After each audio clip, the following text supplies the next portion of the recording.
생활 속 한자의 의미를 풀어주는 시기오만 가지 서범식입니다. 모임에 가면 나는 어디에 앉아야 하나? 특히 결혼식에 하객으로 참석을 하였을 때 어느 쪽에 앉아야 하는지 하는 궁금증이 생깁니다. 또 어른들에게 인사로 절을 할 때나 또는 상가에 가서 조상을 할 때 왼손과 오른손 중 어느 손을 위로 올려야 하는지 하는 의문들이 생깁니다. 이번 영상은 이러한 것들에 대하여 말씀을 드리도록 하겠습니다. 모든 행사의 주단은 북쪽을 자리 잡고 남향하는 것을 원칙으로 하고 있습니다. 설사 다른 방향으로 자리를 잡았다고 하더라도 그 단을 북쪽으로 가정을 합니다. 그래서 언제나 북쪽이 상석이 되는 것입니다. 서울의 남산도 임금의 자리, 즉 경북궁의 남쪽에 있는 산이어서 남산이라고 불리는 것입니다. 그래서 제사를 지내고자 신인을 모실 때나 중요한 행사에서 어른을 북쪽으로 모시고 남쪽으로 향하여 앉게 하는 것입니다. 부득이한 사정으로 북쪽이 아닌 곳에 자리를 했다고 하더라도 어른이나 신인을 모시는 것을 북쪽으로 간주를 합니다.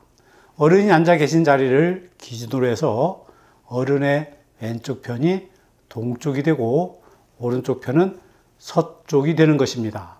남자는 양이고 여자는 음이다 라고 이야기를 합니다.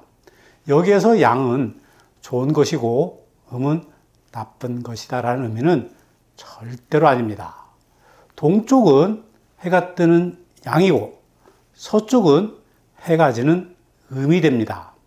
따라서 동이 되고 양이 되는 좌측은 남자의 자리가 되는 것이고 반대로 서쪽이며 음인 우측은 여자의 자리가 되는 것입니다.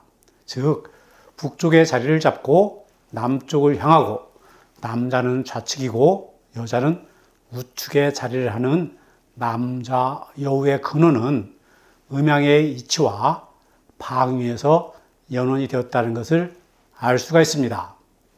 또한 운명을 감정하는 손금을 볼 때에도 남자는 좌측, 여자는 우측의 손바닥을 보고 결혼 반지도 남자는 좌측에 여자는 우측에 끼는 것도 바로 이러한 이시 때문입니다.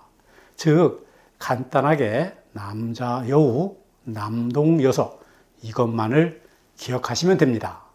같은 이유로 어르신에게 절을 할 때에도 남자는 양인 좌측손을 음인 오른손을 감싸지고 절을 하면 됩니다. 예를 들어 부모님의 축하연을 할 때 축하연의 주인공인 부모님은 북쪽에 자리를 합니다. 아버지는 남자이기 때문에 좌측에 자리를 하니 동쪽이고 어머니는 오른쪽에 자리를 하니 서쪽에 자리하는 것으로 항상 여자는 남자의 오른쪽에 자리를 합니다. 축하자, 즉 자손의 자리는 남쪽에 자리하여 부모님을 바라보고 아들인 남자는 동쪽인 아버지 앞에, 며느리인 여자는 서쪽인 어머니 앞에 자리를 하면 됩니다. 옛날 결혼식에서도 신랑인 남자는 동쪽에 서서 서쪽을 향하고 신부인 여자는 서쪽에 서서 동쪽을 향하여 섰습니다. 이도 음양이치에 의한 남자 여우인 남동 여서에서 기인한 것입니다. 자리와 방향을 정할 때 주의를 해야 할 것은 나를 중심으로 생각할 것이 아니라 행사의 주된 자리를 기준으로 하여야 합니다. 그러나 여기에서 말하는 남자 여우나 남동 여서는 산 사람의 경우를 말하는 것이고 죽은 사람은 그 반대가 됩니다.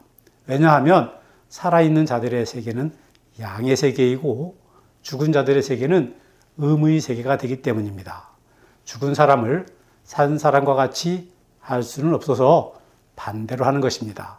때문에 제사에서 신인을 모실 때에는 남자인 고위, 아버지를 서쪽에 모시고 여자인 비위, 어머니를 동쪽에 모시는 것입니다.